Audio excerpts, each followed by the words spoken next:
இருப்பதாலே அக்கினி அணுகாது, ஆறுகள் புரளாது, ஆண்டவர் உன்னோடு இருப்பதாலே.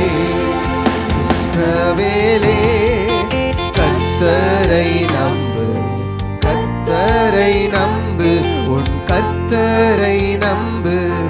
இஸ்ரவேலே அவரும் துணையும் கேடகமானவர்,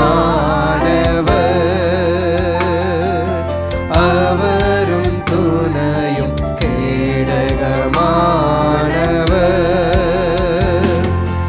அவர் உன்னை விட்டு விலகுவதில்லை, அவர் உன்னை என்றும் கைவிடுவதில்லை. அவர் உன்னை விட்டு விலகுவதில்லை, அவர் உன்னை என்றும் கைவிடுவதில்லை. உள்ளங்கையில் வரைந்தவர் அவர் உன்னை என்றும் மறப்பதில்லை. உள்ளங்கையில் வரைந்தவர் அவர் உன்னை என்றும் மறப்பதில்லை. இஸ்ரவேலே கர்த்தரை நம்பு, கர்த்தரை நம்பு, உன் கர்த்தரை நம்பு. இஸ்ரவேலே அவரும் துணையும் கேடகமானவர், அவரும் துணையும் கேடகமானவர். இஸ்ரவேலே கர்த்தரை நம்பு, கர்த்தரை நம்பு, உன் கர்த்தரை நம்பு. இஸ்ரவேலே அவரும் துணையும் கேடகமானவர், அவரும் துணையும் கேடகமானவர்.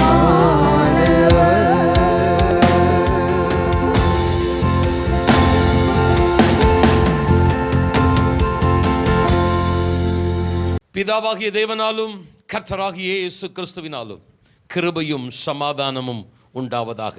ஆமென்.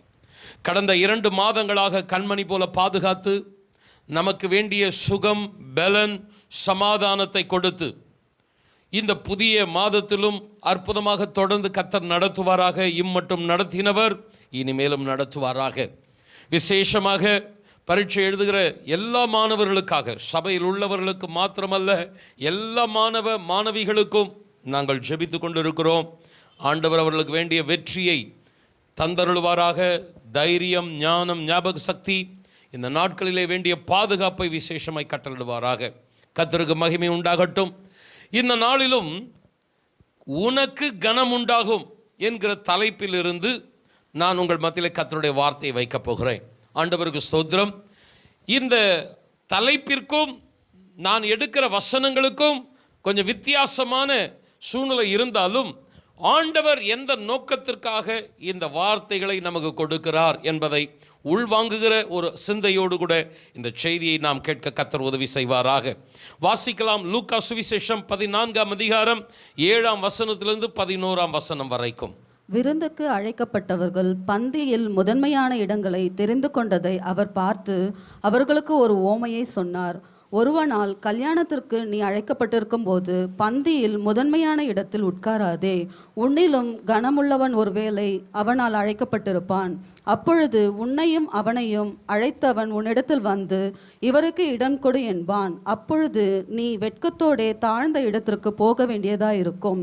நீ அழைக்கப்பட்டிருக்கும் போது போய் தாழ்ந்த இடத்தில் உட்காரு. அப்பொழுது உன்னை அழைத்தவன் வந்து சிநேகிதனே உயர்ந்த இடத்தில் வாரும் என்று சொல்லும் பொழுது உன்னுடனே கூட பந்தியிருந்தவர்களுக்கு முன்பாக உனக்கு கனம் உண்டாகும். தன்னைத்தான் உயர்த்துகிறவன் எவனும் தாழ்த்தப்படுவான், தன்னைத்தான் தாழ்த்துகிறவன் உயர்த்தப்படுவான் என்றார். அருமையானவர்களே, ஆண்டவராக இயேசு கிறிஸ்து உவமைகள் மூலமாக மக்கள் எளிதில் புரிந்து கொள்ளும் வண்ணமாக நற்போதனைகளை வழங்கினார். பழங்காலங்களிலே நம்முடைய வீடுகளிலே பெரியோர்கள், தாத்தா பாட்டிகள் தங்கள் பிள்ளைகளுக்கு, பேரப்பிள்ளைகளுக்கு கதைகள் மூலமாக நன்னெறி பாடங்களை போதிப்பார்கள். பாட்டி வடை சுட்ட கதை என்கிற கதையை நம்ம நன்றாக அறிந்திருக்கிறோம். இது போல பல கதைகளை சொல்லி, கற்பனை கதைகளை சொல்லி, அதிலிருந்து பிள்ளைகளுக்கு நற்காரியங்களை போதித்து நல்ல ஒழுக்கத்திலே, நல்ல பண்பிலே குழந்தைகளை வளர்ப்பார்கள். ஆண்டவராகிய இயேசு கிறிஸ்து தம்மிடத்தில் கூடி வருகிற ஜனங்களுக்கு அவர்கள் புரிந்து கொள்ளும் வண்ணம் பரலோக ராஜ்யத்தின் ரகசியங்களை, செய்திகளை எளிதாக அவர்கள் விளங்கி கொள்ளத்தக்கதாக ஓமைகள் மூலமாக அவர்களுக்கு கற்றுக் கொடுக்கிறார். கர்த்தருக்கு ஸ்தோத்திரம். தான் செய்கிற பிரசங்கம் புரியாத புதிராக ஜனங்களுக்கு இருக்கக்கூடாது, விளங்காத ஒன்றாக இருக்கக்கூடாது. அவர்கள் நன்றாக அதை புரிந்து கொள்ள வேண்டும். அதற்காக ஆண்டவர் ஓமைகளை தெரிந்தெடுக்கிறார். அந்த ஓமைகள் இந்த நாட்களிலே பெற்றோர்களோ பாட்டி தாத்தாவோ சொல்லுகிற கற்பனை கதைகளாக இல்லாமல் நடைபெறுகிற சம்பவங்களை மையமாக வைத்து ஆண்டவர் போதிக்கிறவராயிருந்தார். ஆதலால் பிரியமானவர்களே, இந்த இடம் ஒரு கல்யாண விருந்து. இந்த கல்யாண விருந்தில் ஒரு சம்பவம் நடக்கிறது. அந்த சம்பவத்தை வைத்து தம்முடைய ஜனங்களுக்கு நற்போதனைகளை ஆண்டவர் கொடுக்கிறார். பிரியமானவர்களை கவனியுங்கள். வாழ்க்கையிலே வெற்றி பெற்றவர்கள் இருக்கிறார்கள்.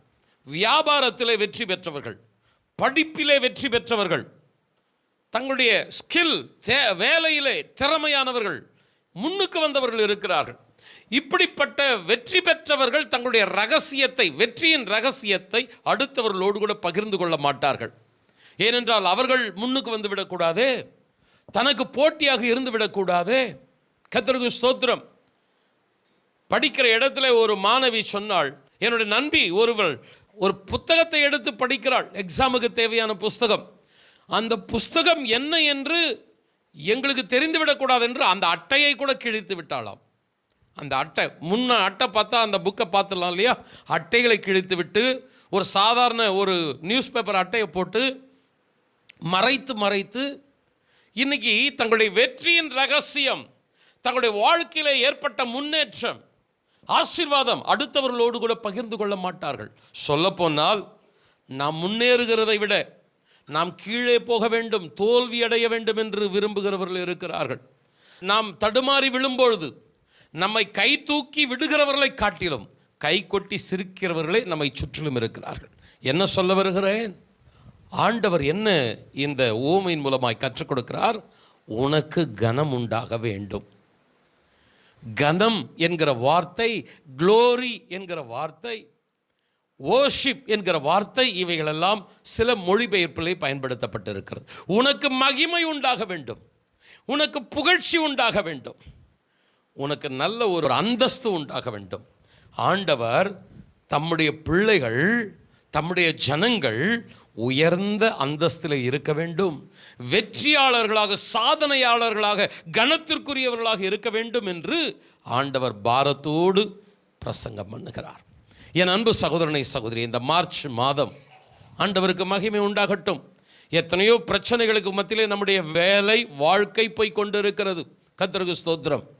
குடும்பத்தில் சில தடுமாற்றங்கள், வேலையிலே உயர்வுகள் இல்லை, நிறைய காரியங்கள் கைகூடவில்லை, எப்படி முன்னேறுவது என்று புரியாமல் தடுமாறிக்கொண்டு இருக்கலாம்.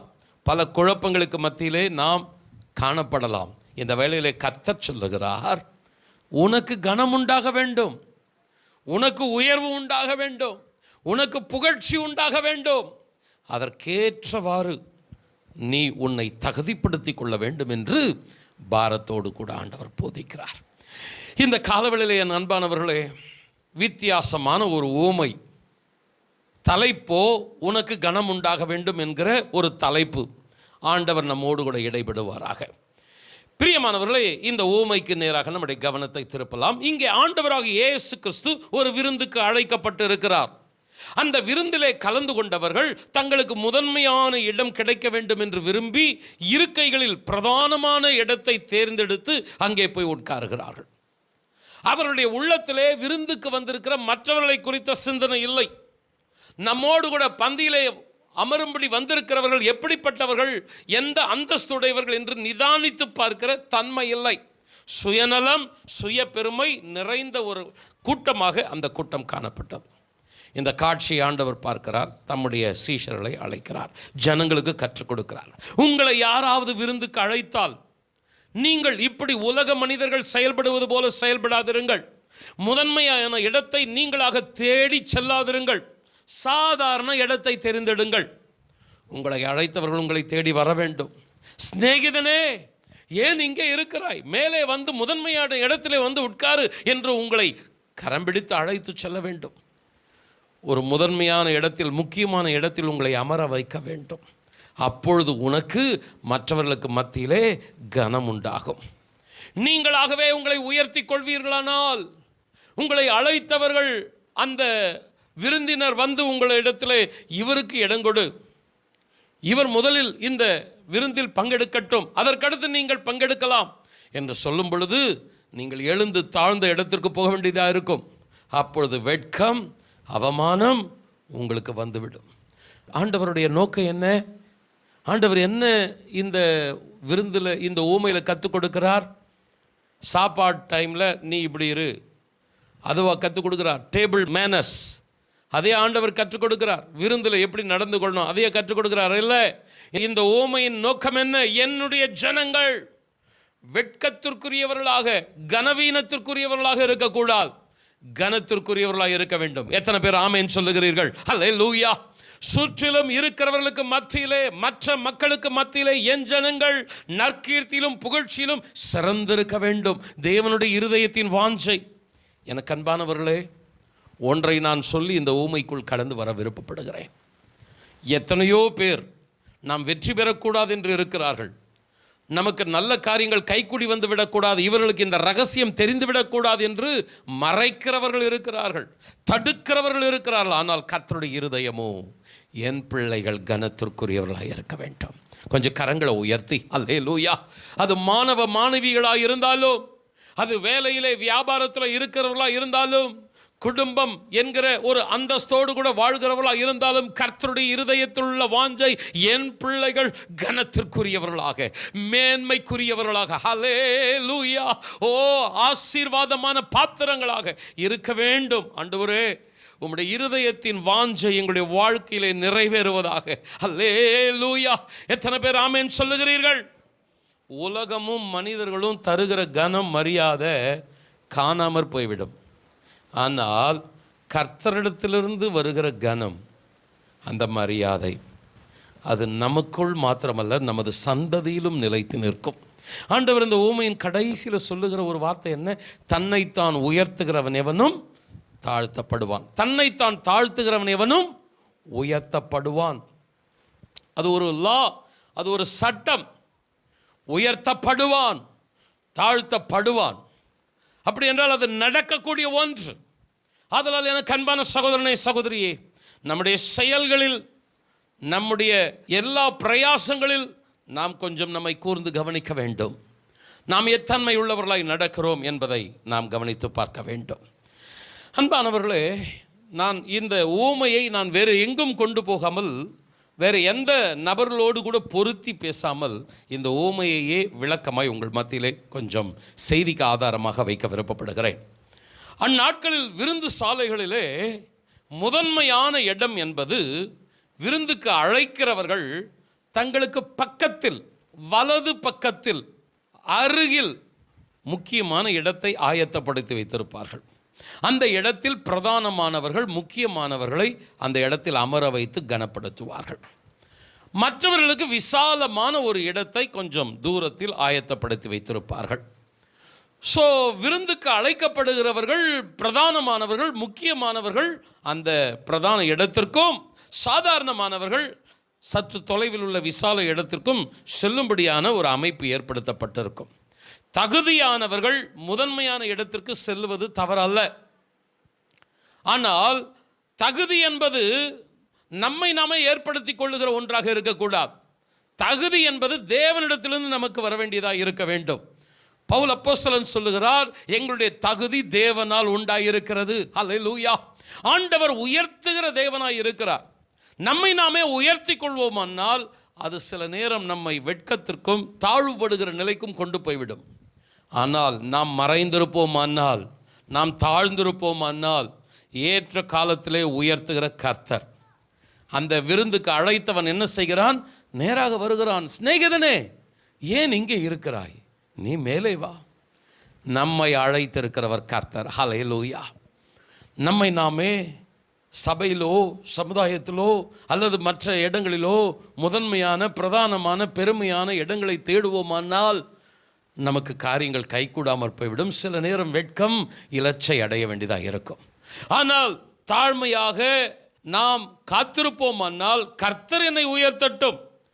மேன்மை கனம் புகழ்ச்சி அவரிடத்திலிருந்து வருகிறதல்லவா. எந்த மனுஷனையும் மேன்மைப்படுத்த அவரது கரத்தினால் ஆகும் என்று வேதம் சொல்லுகிறதே. எளியவனை குப்பையிலிருந்தும் சிறியவனை புழுதியிலும் இருந்தும் உயர்த்துகிறவர் என்று வேதம் சொல்லுகிறதே. உயர்த்துகிற அவருடைய கரம் என்னை உயர்த்துகிற வரைக்கும், மேன்மைப்படுத்துகிற வரைக்கும், பேதுரு சொல்லுவது போல ஏற்ற காலத்தில் உயர்த்துகிற வரைக்கும் அவருடைய பலத்த கரத்திலே அடங்கி இருப்பேன் என்று அந்த அர்ப்பணிப்போடு கூட இருக்கிற பாத்திரங்கள் அழைத்தவர் வருவார். சிநேகிதனே, ஏன் இங்கே இருக்கிறாய்? பிரதானமான மேன்மைக்கு அழைத்து செல்வார். எனக்கு அன்பான சகோதரனே, சகோதரியே, வருடங்கள் கடந்து போய் கொண்டிருக்கிறது, மாதங்கள் கடந்து போய் கொண்டிருக்கிறது. வாழ்க்கையில் இன்னும் மேன்மையான ஸ்லாக்கியங்கள் கைகூடி வரவில்லையே, இன்னும் தாழ்ந்த நிலையிலேயே சாதாரண நிலையிலேயே இருக்கிறேனே என்று ஒருவேளை உங்களுடைய மனம் அங்கலாய்க்குமானால், மனம் சோர்ந்து விரக்தி அடைந்திருக்குமானால், இந்த காலவெளியிலே பாரத்தோடு உங்கள் மத்தியிலே பேசுகிறேன். ஆண்டவர் தம்முடைய ஜனத்தைக்கு கற்றுக் கொடுக்கிறார். உனக்கு கனம் உண்டாகும், உனக்கு மேன்மை உண்டாகும், உனக்கு புகழ்ச்சி உண்டாகும். அந்த ஆசீர்வாதத்தை நம் ஒவ்வொருவருக்கும், நம்முடைய திருச்சபையில் இருக்கிற ஒவ்வொரு குடும்பத்திற்கும் ஆண்டவர் தாமே தந்தருள்வாராக. அருமையானவர்களே, ஏன் இந்த ஒரு காரியத்தை இவ்வளவு ஆண்டவர் இந்த ஊமையின் மூலமாய் கற்றுக் கொடுக்கிறார் என்றால், நம்மை நாமே மேன்மைப்படுத்தும் போது சில தவறுகள் நமக்குள்ளாக வந்து விடுகிறது. என்ன தவறுகள் வந்து விடுகிறது? லூக்கா சுவிசேஷம் 16ஆம் அதிகாரம் 15ஆம் வசனத்தை நீங்கள் கவனியுங்கள். அவர் அவர்களை நோக்கி, நீங்கள் மனுஷர் முன்பாக உங்களை நீதிமான்களாக காட்டுகிறீர்கள், தேவனோ உங்கள் இருதயங்களை அறிந்திருக்கிறார். மனுஷருக்குள்ளே மேன்மையாக எண்ணப்படுகிறது, தேவனுக்கு முன்பாக அருவருப்பாய் இருக்கிறது. நீங்கள் மனுஷர் முன்பாக உங்களை நீதிமான்களாக காட்டுகிறீர்கள்.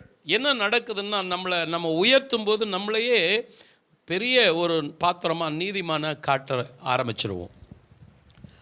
நம்மை நாமே என்ன பண்ணுவது, தாழ்த்துவதற்கு இடம் இல்லாமல் போய்விடும். அடுத்தவர்களுக்கு மத்தியில் நம்ம தாழ்த்துறதுக்கு கொஞ்சம் யோசிக்க ஆரம்பிச்சிருவோம். மாத்திரமல்ல, நம்மளை மேன்மைப்படுத்தும் பொழுது அடுத்தவர்களை அற்பமாக நினைக்க தோன்றும். அவனை விட நான் எவ்வளோ பரவாயில்ல. லூக்கா 18ஆம் அதிகாரத்தில் 2 மனுஷர் ஜெபம் பண்ணும்படி போனாங்களாம். தேவ ஆலயத்தில் தான் நின்றுட்டுருக்குறாங்க 2 பேரும். ஒருத்தர் தூரமாக நிற்கிறான், ஒருத்தர் முன்னாடி வந்துட்டான். ஆனால் 2 பேருமே தேவனுடைய சமூகத்தில் நோக்கி ஜெபித்தாலும் ஒருத்தன் ஜெபம் எப்படி இருக்குது, அவனை மாதிரி நான் இல்லை. இதுதான் மனுஷனுக்கு முன்னாடி மேன்மையை காட்டுகிற குணன்றது, அடுத்தவனை மட்டம் தட்டுற ஒரு குணம். பிரதர் சிஸ்டர், அந்த குணம் நமக்குள்ளே யாருக்கிட்டமே இருக்கக்கூடாது. அடுத்தவனை மட்டம் தட்டுற காரியம் நமக்குள்ளே இருக்குமானால் நம்மளை ஆண்டவர் மட்டம் தட்டிடுவார். நம்ம செய்ய வேண்டிய காரியம், அருமையானவர்களே, மனுஷருக்குள்ள மேன்மையாக நம்மை உயர்த்துவதற்கு நாமே முயற்சி எடுப்போமானால் வேதம் சொல்லுகிறது, அது தேவனுக்கு முன்பதாக அருவருப்பாக இருக்கிறது. மனிதர்களுக்கு முன்பதாக தங்களை மேன்மையான காட்டிக்கொள்ள விருப்பப்படுகிறவர்கள் தாழ்மையான மனநிலையில் இருக்க மாட்டார்கள். அவருடைய வாய் எப்பொழுதும் பெருமையானவைகளை, வீம்பான காரியங்களை பேசுகிற ஒன்றாக இருக்கும். இந்த பெருமை, இந்த அகந்தை, இதெல்லாம் தேவனுக்கு விரோதமான செயல். ஆரம்பத்தில் கேரூப், அபிஷேகம் பண்ணப்பட்ட கேரூப், அவன் சாத்தானா மாறினதுக்கு காரணமே அவனுக்குள்ள நுழைந்த பெருமை தான். அந்த பெருமையைத்தான் இன்றைக்கு என்ன செய்கிறான், ஜனங்களுக்குள் கொண்டு வந்து அவர்கள் தங்களை தாழ்த்துவதற்கு இடம் கொடுக்காமல் பெருமையானவர்களாக காணப்பட அவர்களை தூண்டி விடுகிறான். அருமையானவர்களே, இப்படிப்பட்ட பெருமையான குணமுடையவர்களை நீங்கள் கவனித்து பாருங்கள். ஒருவேளை உங்களுக்குள் இருக்குமானால் அதை நீங்கள் மாற்றிக்கொள்ளுங்கள். தேவனுக்கு முன்பாக மாத்திரம் அல்ல, சபையிலும் அவர்கள் தங்களை என்ன பண்ண மாட்டாங்க, தாழ்த்தி வெறுமையாக்கி ஆராதனைக்கு தங்களை விட்டு கொடுக்க மாட்டாங்க. சங்கீதத்தில் ஒரு வசனம் இருக்கிறது, 95:6 சொல்லுகிறது, நம்மை உண்டாக்கின கர்த்தருக்கு முன்பதாக நாம் பணிந்து குனிந்து முழங்கால் படியிட கடவோம் வாருங்கள். நம்மளை உண்டாக்கின கர்த்தருக்கு முன்பதாக பணியணுமா, குனியணுமா, முழங்கால் படியணுமா? அப்போது இந்த ஹம்பிள்னஸ், இந்த தாழ்மை, அது இருக்கிறவங்க பார்த்திங்கன்னா அந்த ஆராதனையிலும் அந்த தொழுகையிலும் அப்படியே தங்களை தாழ்த்துவார்கள். ஆனால் அந்த பெருமையான குணம் இருக்கிறவங்க இருக்கிறாங்க பாருங்கள், மற்றவங்களை எப்பவுமே அற்பமாக நினைக்கிறவங்க, தங்களை தான் மேன்மையாக நினைக்கிறவங்க, அந்த பாட்டு ஆராதனை நடந்திருந்தாலும் சரி, செய்தி நேரம் நடந்துட்டு இருந்தாலும் சரி, அப்பொழுதும் அவங்களுடைய இருதயத்தில் எதிர் சிந்தனை வந்துகிட்டே இருக்கும். அடுத்தவர்களை மட்டமாகவும் தங்களை உயர்வாகவும் நினைக்கிற அந்த சிந்தனை போயிட்டே இருக்கும். அதனால் ஆராதனைக்கோ தேவனுடைய வார்த்தைகளுக்கோ அவருடைய மனம் ஈடுபாடு கொள்ளாது. கர்த்தருக்கு ஸ்தோத்திரம். ஆராதனை நேரம், செய்தியின் நேரம் விட்டு கொடுக்க மாட்டாங்க, செய்தியை கவனிக்க மாட்டாங்க. ஒரு மாதிரி அவர்களுடைய இருதயம் ஒரு இருமாப்பாக இருக்கும். ஆண்டவர் ஜனங்களுக்கு கற்றுக் கொடுக்கிறார், உங்களுக்கு கனம் உண்டாக வேண்டுமா, உங்களுக்கு புகழ்ச்சி, உங்களுக்கு மேன்மை உண்டாக வேண்டுமா, உலக மனிதர்களைப் போல பெருமை அகந்தை செயல்படாமல் தாழ்மையாக இருங்கள். சுவற்றில் இருக்கிற ஒரு செங்கல் எப்படி தன்னை மறைத்து கொள்ளுகிறதோ அப்படி நீங்கள் உங்களை மறைத்து கொள்ளுங்கள். அழைத்த தேவன், சபையிலே நாட்டி வைத்திருக்கிற தேவன், இம்மட்டும் உயர்வுகளை படிப்படியாய் கொடுத்து வருகிற தேவன், ஒரு நாள் வரும் மேலே வா என்று நம்மை உயர்ந்த இடத்தில் நிலை நிறுத்துவார். கனத்திற்கும் மகிமைக்கும் பாத்திரம் உங்களாய் நம்மை நிச்சயமாய் மாற்றுவார். ஆதலால் அருமையானவர்களை, இந்த திருமண விருந்தை கர்த்தர் கவனித்து பார்க்கிறார். ஓடுகிறார்கள், தங்களுக்கு பேர் வர வேண்டும், தங்களுக்கு புகழ் வர வேண்டும், தங்களை பெருமைப்படுத்தி கொள்ள வேண்டும். ஆண்டவர் சொல்லுகிறார், அப்படி இராதே, அமைதியாயிரு. நான் உன்னை அழைத்திருக்கிறேன், நான் எல்லாவற்றையும் பார்த்து கொண்டிருக்கிறேன். தன்னைத்தான் தாழ்த்துகிறவன் உயர்த்தப்படுவான் என்கிற அந்த வார்த்தையின்படி நிச்சயமாய் ஆண்டவர் நம்மை உயர்த்த வல்லவராக இருக்கிறார். ரோமர் 12ஆம் அதிகாரம் 16ஆம் வசனத்தை வாசிக்கலாம். ஒருவரோடொருவர் ஏக சிந்தையுள்ளவர்களாய் இருங்கள், மேட்டுமையானவைகளை சிந்தியாமல் தாழ்மையானவர்களுக்கு இணங்குங்கள், உங்களையே புத்திமான்கள் என்று எண்ணாதிருங்கள். உங்களையே புத்திமான்கள் என்று எண்ணாதிருங்கள். ரோம் திருச்சபைக்கு பவுல் அப்போஸ்தலன் கற்றுக் கொடுக்கிறார். இந்த 12ஆம் அதிகாரத்தில் மாத்திரமல்ல, இன்னும் பல அதிகாரங்களை நீங்கள் கவனித்து பார்ப்பீர்களானால், உங்களையே நீங்கள் மேன்மையாய் நினைத்து கொள்ளாதிருங்கள், அடுத்தவர்களை அற்பமாய் எண்ணாதிருங்கள். நிறைய காரியங்கள் பவுல் அப்போஸ்தலன் சபைக்கு கற்றுக் கொடுக்கிறார். இன்றைக்கு இந்த காலத்தில் சபையிலே காணப்பட வேண்டிய அர்ப்பணிப்பு இப்படிப்பட்ட ஒரு சிந்தனை. நம்மையே புத்திமான்களாக நினைக்காமல், நம்மையே மேன்மையானவர்களாக நினைக்காமல், தாழ்மையானவர்களுக்கு இணங்குங்கள். ஒருவரோடு ஒருவர் என்ன செய்யுங்கள், ஏக சிந்தையுள்ளவர்களாக இருங்கள். நம்ம அப்படி இருக்கிறோமா? குடும்பத்திலேயே அப்படி இல்லையே. குடும்பத்திலேயே அந்த தாழ்மை இல்லையே. வீட்டுக்குள்ளேயே ஈகோ வெடிக்குது. கணவன் மனைவிக்குள்ள ஈகோ. கணவனும் மனைவியும் ஒரே சரீரம். இந்த சரீரத்தை விட்டுட்டு இந்த சரீரம் செயல்படாது. ஒருத்தருக்கு ஏதாவது பிரச்சனைன்னா குடும்பத்துக்கே சேதம். ஆனால் இன்றைக்கி குடும்பத்திலேயே அந்த ஏக சிந்தை, சபையிலையும் அந்த அப்படியே பார்த்தீங்கன்னா எங்கே ஸ்டார்ட் ஆகுதுன்னா தன்னுடைய சொந்த வாழ்க்கையில் வீட்டில் ஸ்டார்ட் ஆகுறது அப்படியே சபையிலையும் வரும், அப்படியே சமுதாயத்துலேயும் வரும். ஏதாவது ஃபங்க்ஷன் போனாலும் அங்கேயும் அப்படி தான் இருக்கும். வீடு, சபை, சமுதாயம், ஆண்டவர் அதை இருக்கிறார். கடந்த வாரம் நம்ம ஒரு வசனத்தை பார்த்தோம். 1 யோவானில் கண்களின் இச்சை, மாம்சத்தின் இச்சை, ஜீவனத்தின் பெருமை. இந்த ஜீவனத்தின் பெருமை என்பது தான் இந்த பெருமையான ஒன்று. அந்த வசனம் என்ன சொல்லுகிறது? இது பிதாவினால் உண்டானது அல்ல, இது உலகத்தினால் உண்டானது. உலகமும் அதனுடைய ஆசை இச்சைகளும் ஒளிந்து போகும், தேவனுடைய சித்தத்தின்படி செய்கிறவனோ என்றென்றைக்கும் நிலைத்து நிற்பான். அப்போ தேவனுடைய சித்தத்தின்படி அந்த தாழ்மையிலும் அந்த ஏக சிந்தையிலும் நாம் காணப்படுவோமானால் கர்த்தர் நமக்கு பக்கத்தில் வருவார், ஏற்ற காலத்தில் உயர்த்துவார். பெருமையாய் அகந்தையாய் மற்றவர்களை மட்டமாய் இப்படியே நம்முடைய செயல்பாடு இருக்குமானால் நமக்கு பக்கத்தில் கூட ஆண்டவர் வரமாட்டார். அருமையானவர்களை, நான் இந்த செய்தியின் ஆரம்பத்தில் ஒரு குறிப்பை சொன்னேன். தன்னுடைய வெற்றியின் ரகசியத்தை யாரும் யாரோடையும் என்ன பண்ண மாட்டாங்களாம், ஷேர் பண்ண மாட்டாங்களாம். ஆனால் ஆண்டவராக இயேசு கிறிஸ்து கற்றுக் கொடுக்கிறார், நீ கனப்படுத்தப்பட வேண்டும், நீ புகழ்ச்சியிலே மேன்மையிலே உயர்த்தப்பட வேண்டும். ஏன் கற்றுக் கொடுக்கிறார்னா, அவர் வெற்றி பெற்ற ரகசியம் அதுதான். அவர் சாதனையாளராய் மாறின பாதை அதுதான். எந்த பாதையில் அவர் வெற்றி சிறந்தாரோ, எந்த பாதையில் கடந்து போய் அவர் எல்லா நாமத்துக்கும் மேலான நாமத்தை உடையவராய் உயர்த்தப்பட்டாரோ, அந்த பாதையை தான் திருச்சபைக்கு கற்றுக் கொடுக்கிறார். வெற்றியின் ரகசியத்தை, சாதனையின் பாதையை விளக்கி சொல்ல மாட்டார்கள். அவர்கள் முன்னுக்கு வந்துவிடக்கூடாது. ஆனால் ஆண்டவர் விளக்கி சொல்லுகிறார், என்னை பின்பற்றுங்கள். நான் உயர்த்தப்பட்டது போல நீங்களும் உயர்த்தப்பட வேண்டும். கனம் எனக்கு உண்டானது போல உங்களுக்கும் உண்டாக வேண்டும். ஆண்டவர் என்ன சொல்லுகிறார்? யோவான் சுவிசேஷம் 5ஆம் அதிகாரம் 41ஆம் வசனம். அவர் எந்த பாதையிலே கடந்து போனார் என்பதை நமக்கு சுட்டி காட்டுகிறார். நான் மனுஷரால் மகிமையை ஏற்றுக்கொள்ளுகிறதில்லை. பிரியமானவர்களே, ஆண்டவர் சொல்லுகிறார், மனுஷரால் வருகிற மகிமையை நான் ஏற்றுக்கொள்ளுகிறதில்லை. ஆண்டவராக இயேசு கிறிஸ்து மனிதர்களுக்கு மத்தியிலே தமதுக்கு மகிமையை தேடவும் இல்லை, மனுஷர்கள் கொண்டு வருகிற மகிமையை அவர் ஏற்றுக்கொள்ளவும் இல்லை. தம்முடைய ஊழியத்தின் மூலமாக பிதாவுக்கு மகிமை உண்டாக வேண்டும், அவருடைய நாமம் மகிமைப்பட வேண்டும். இதுதான் அவருடைய சிந்தனையில் இருந்தது. அவர் தேவநாமம் மகிமைப்பட்டால் போதும் என்று செயல்பட்டார். ஏற்ற காலம் வந்தது. அழைத்தவர், அனுப்பினவர் குமாரனை எல்லா நாமத்திற்கும் மேலான நாமத்தை உடையவராய், இம்மைக்கு மாத்திரமல்ல நித்தியத்திற்கும் கனத்திற்குரியவராய் மாற்றினார். ஆனால் கர்த்தருக்கு ஸ்தோத்திரம், நீங்கள் கவனித்து பார்ப்பீர்களானால், ஆண்டவரை பிதாவானவர் உயர்த்துவதற்கு முன்பதாக மனிதர்கள் உயர்த்துவதற்கு பிரயாசப்பட்டார்கள். என்ன நடந்ததுன்னா, ஒரு முறை இயேசு கிறிஸ்துவை சூழ்ந்து கொண்டார்கள் ஜனங்கள். ஆண்டவர் அற்புதம் செய்கிறார். 5 அப்பம் 2 மீனை எடுத்து 5000 பேரை போஷிக்கிறார். ஜனங்கள் எல்லாருக்குள்ள ஒரு ஆசை, இயேசுவானவர் நமக்கு ராஜாவாயிட்டா நம்முடைய வாழ்க்கையில் எந்த பிரச்சனையும் இருக்காது, நம்முடைய தேசத்தில் எல்லாம் நிறைவு இருக்கும். என்ன பண்ணுகிறார்கள்? இயேசுவை அழைத்து கொண்டு போய் ராஜாவாக்கி விட வேண்டும் என்று அவரை பிடித்து கொண்டு போக பாருகிறார்கள். ஆனால் வசனம் சொல்லுகிறது, அவர்கள் நடுவிலிருந்து ஆண்டவர் மறைந்து விட்டார்.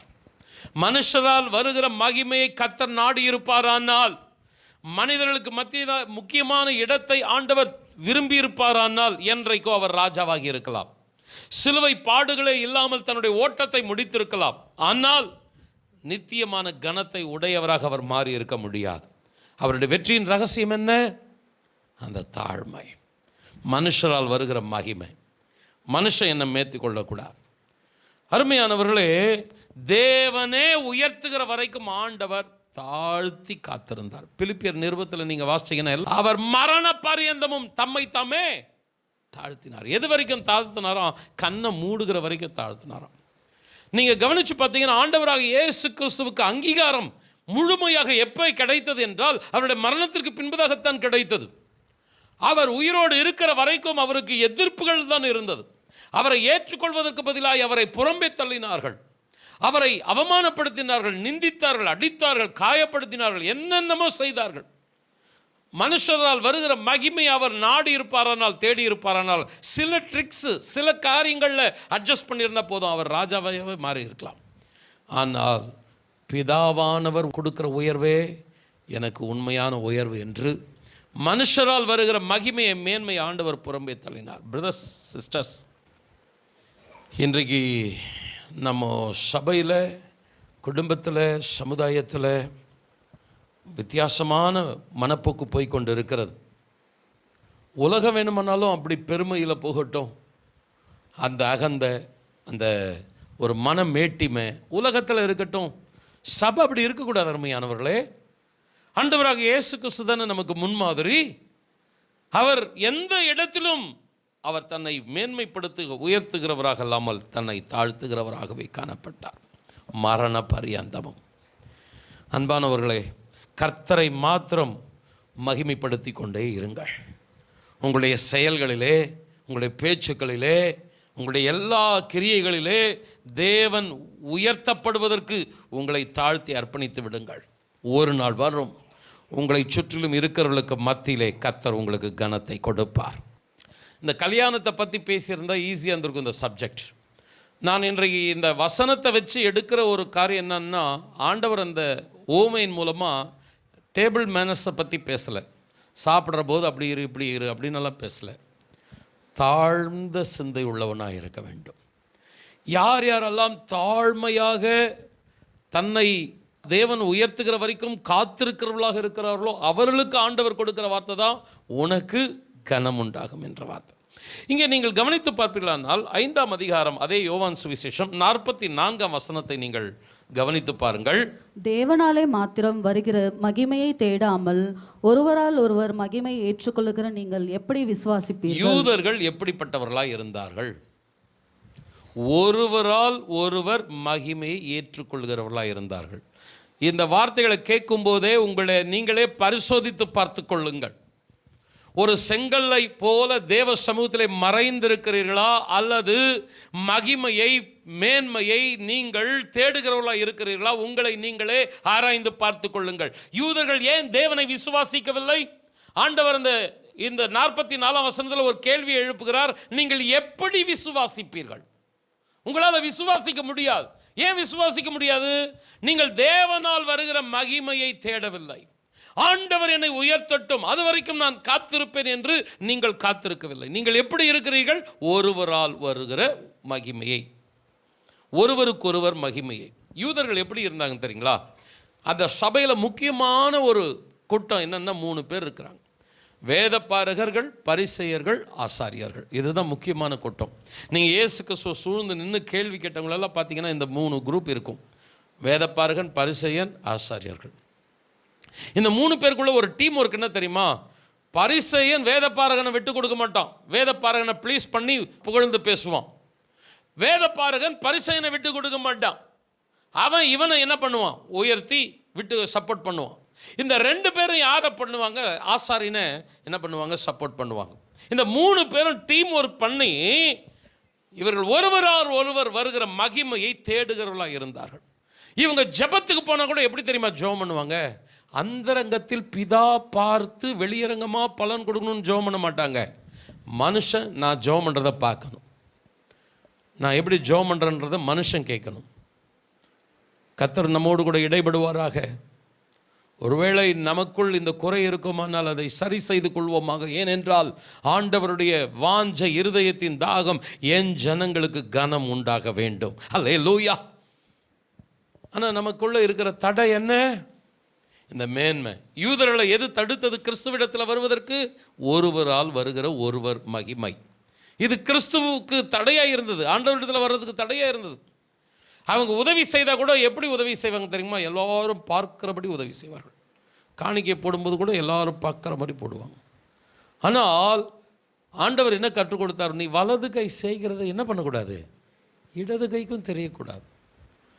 நீ தேவன் பார்க்கட்டும், தேவன் என் ஜெபத்தை கேட்கட்டும், தேவனுக்கு மகிமை உண்டாகட்டும். இப்படிப்பட்ட ஒரு சிந்தனையில் நாம் இருப்போமானால் கர்த்தருக்கு மகிமை ஒரு நாள் வரும். நிச்சயமாய் நான் சொல்லுகிறேன், இந்த தாழ்மையில் இந்த அர்ப்பணிப்பில் இருக்கிறவர்களை கர்த்தர் மேன்மையிலே கனத்திலே கொண்டு வந்து நிறுத்துவார். ஆனால் கர்த்தருக்கு ஸ்தோத்திரம், யூதர்கள் தங்களுக்கு தாங்களே கேடு உண்டாக்கி கொண்டதற்கு காரணம் தேவனால் வருகிற மகிமையை தேடாமல் மனுஷர்களுக்கு மத்தியிலே மகிமை. ஆண்டவர் கற்றுக் கொடுக்கிறார். அந்த கல்யாண விருந்தை பார்த்து சீஷர்களுக்கு கற்றுக் கொடுக்கிறார். மனுஷனால் வருகிற மகிமையை தேடாத, மற்றவன் புகழணும்னு நினைக்காத. இன்றைக்கி புகழுகிறவர்கள் நாளைக்கு கீழே போட்டு மெரிப்பார்கள். கர்த்தருக்கு ஸ்தோத்திரம். ஆனால் கர்த்தர் உயர்த்துவாரானால் அல்லேலூயா, ஒருபோதும் அவர் நம்மை தாழ்ந்து போக விடவே மாட்டார்.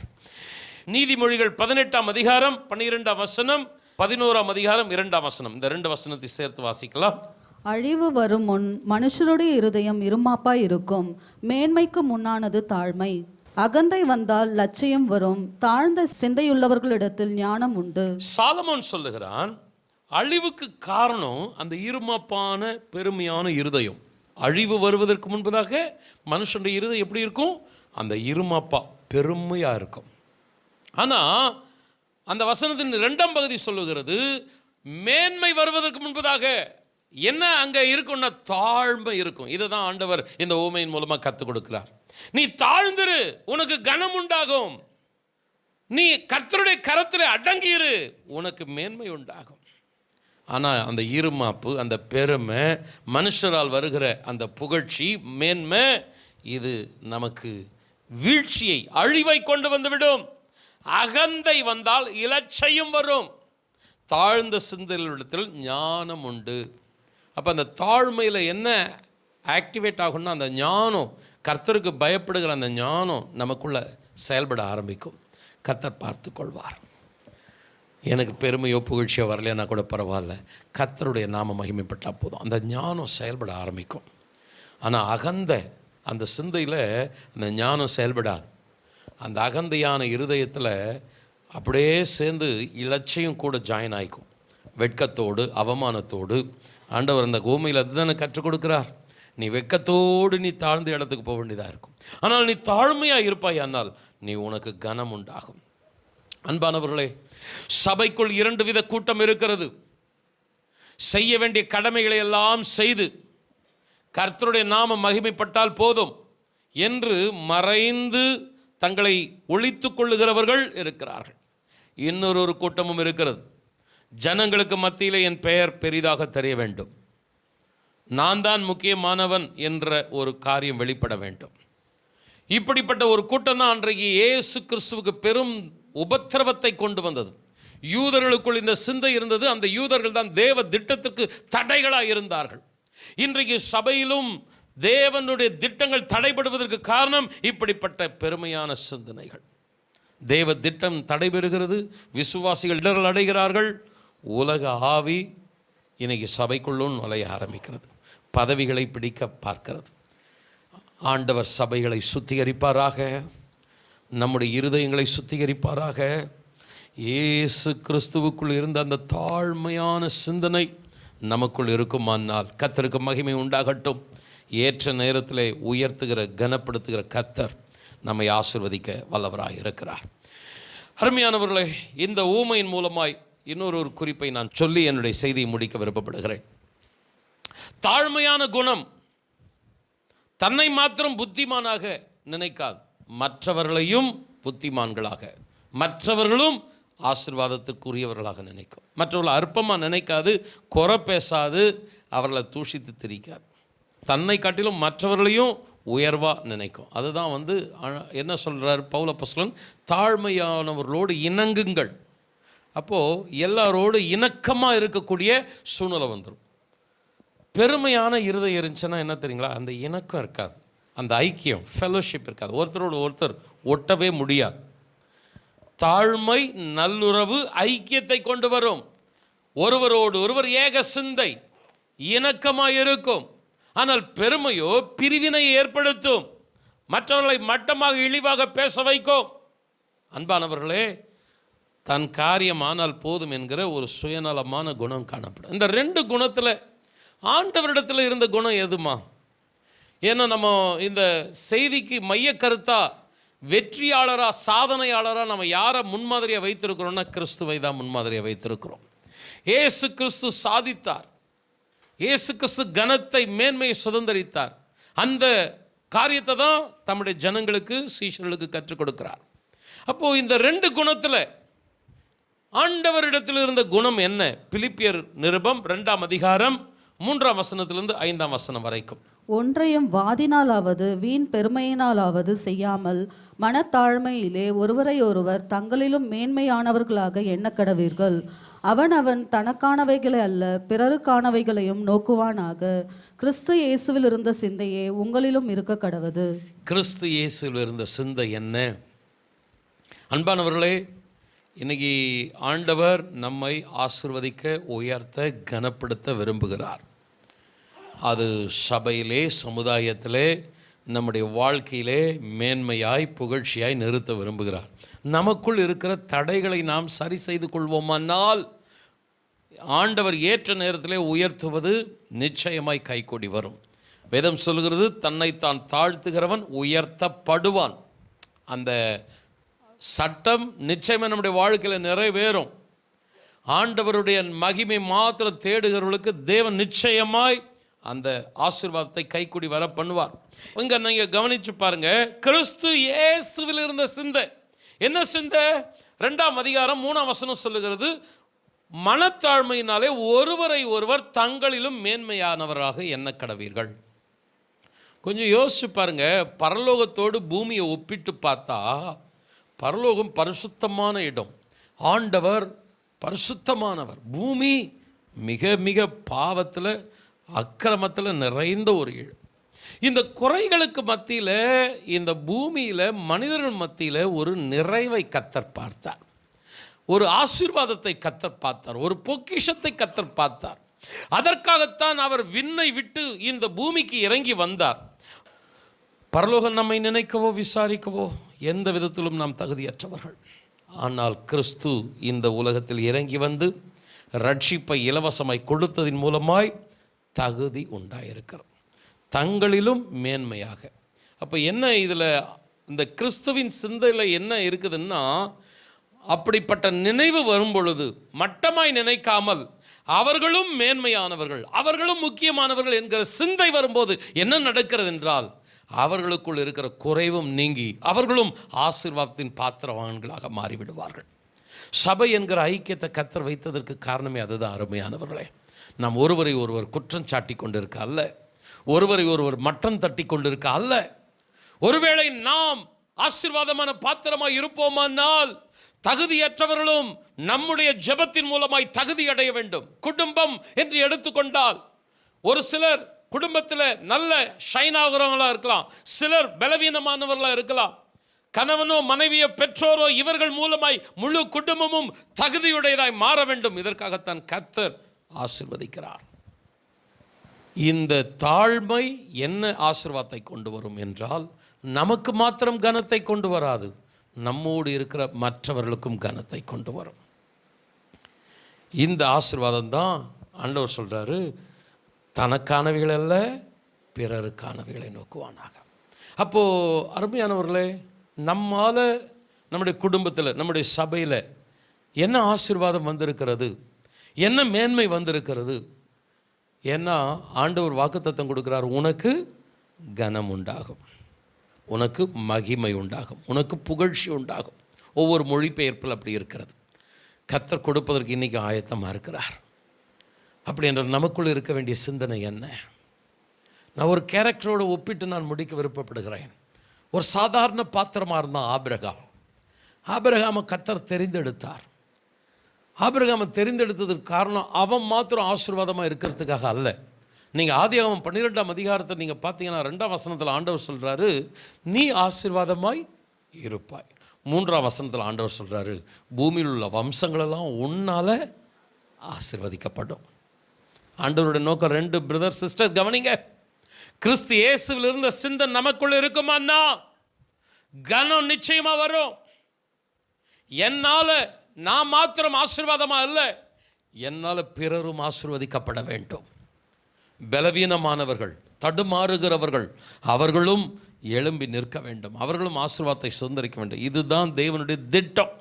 ஆபிரகாம் அழைக்கும் போதே அவன் மேலே கர்த்தர் வைத்த நம்பிக்கை, பரலோக வச்ச நம்பிக்கை என்னன்னா, இந்த மகனை நான் தெரிந்தெடுக்க போகிறேன், இந்த ஆபிரகாம் நான் அழைக்கப் போகிறேன்.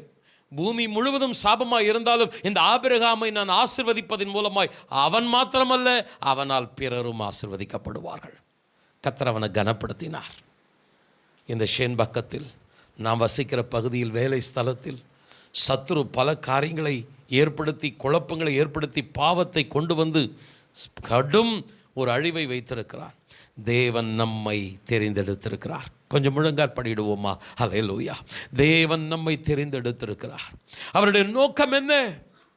அவருடைய நோக்கம் உலக மனிதர்களைப் போல மேன்மையாய், பெருமையாய், அகந்தையாய், மனமேட்டிமையாய் நாமும் நம்முடைய காரியங்களை தேடுகிறவர்களாய் இராமல் தாழ்மையாய் தேவனுடைய நாம மகிமைப்பட வேண்டும் என்கிற ஒரு சிந்தையோடு கூட, ஏற்ற நேரத்தில் கர்த்தர் உயர்த்துகிற வரைக்கும் நான் காத்திருப்பேன் என்கிற அந்த அர்ப்பணிப்போடு கூட, மாத்திரமல்ல எனக்கு வருகிற ஆசீர்வாதம் என்னோடு கூட மாத்திரம் அல்ல, என்னை சுற்றிலும் இருக்கிறவர்களுக்கும் ஆசீர்வாதம். ஹல்லேலூயா.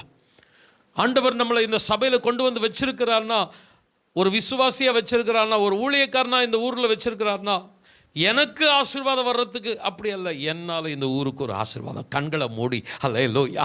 என்னால் என்னுடைய குடும்பத்திற்கு ஒரு ஆசீர்வாதம், என்னால் என்னுடைய திருச்சபைக்கு ஒரு ஆசீர்வாதம்.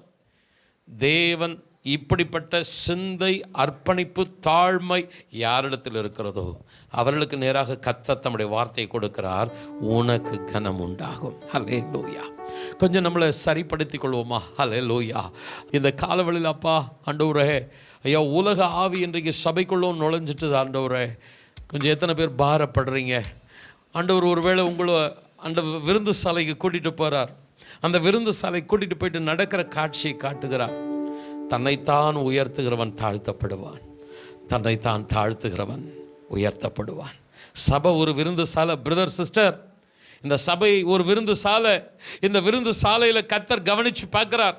யார் யார் தனக்கு முக்கியத்தை தேடுறாங்க, யார் யார் தன்னை பெரிய ஆளாக காட்டணும்னு நினைக்கிறாங்க, அல்லது யார் யார் தேவனுடைய நாம மகிமைப்படணும். ஹல்லேலூயா. 2 கரங்களை உயர்த்தி ஹல்லேலூயா. ஒரு செங்கலை போல மறைஞ்சு இருந்து எனக்கு பேரு புகழ் வரலையானாலும் பரவாயில்ல, ஆண்டவருடைய நாம மகிமைப்பட்டா போதும். கரங்களை தட்டி ஹல்லேலூயா, ஹல்லேலூயா. ஆண்டவரே நீர் மகிமைப்படுவீராக.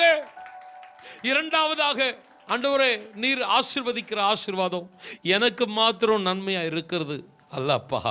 என்னால் என்னுடைய குடும்பத்தில், என்னால் என்னுடைய சபையில், என்னால் என்னுடைய ஊரில் ஒரு நன்மை உண்டாகணும். கரங்களை உயர்த்தி ஹல்லேலூயா.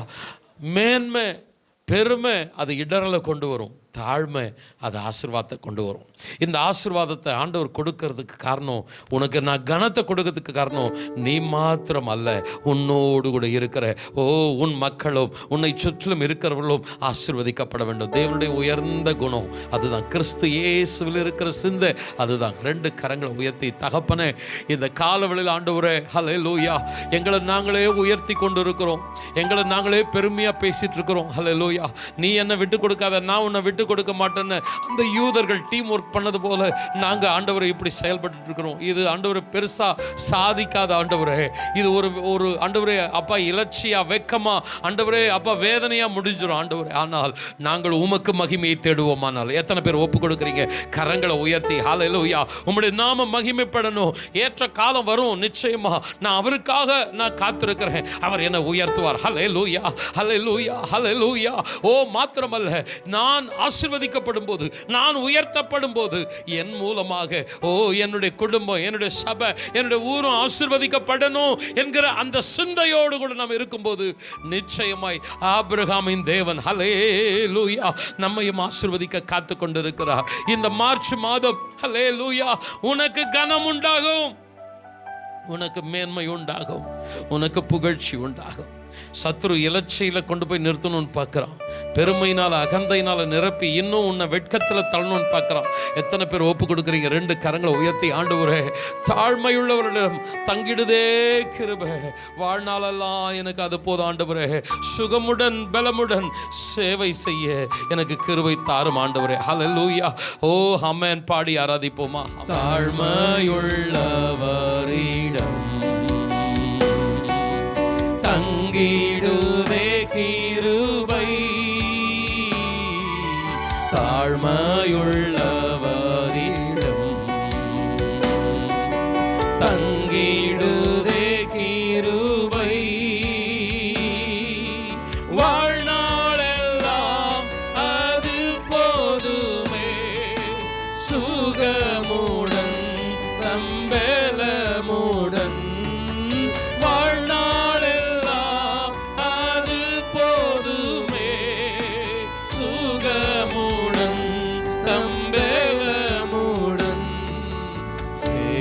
செய்ய கிருபை தாருமே. சொல்லுங்க எல்லாருமே ஆமென். சேவை செய்ய கிருபை தாருமே,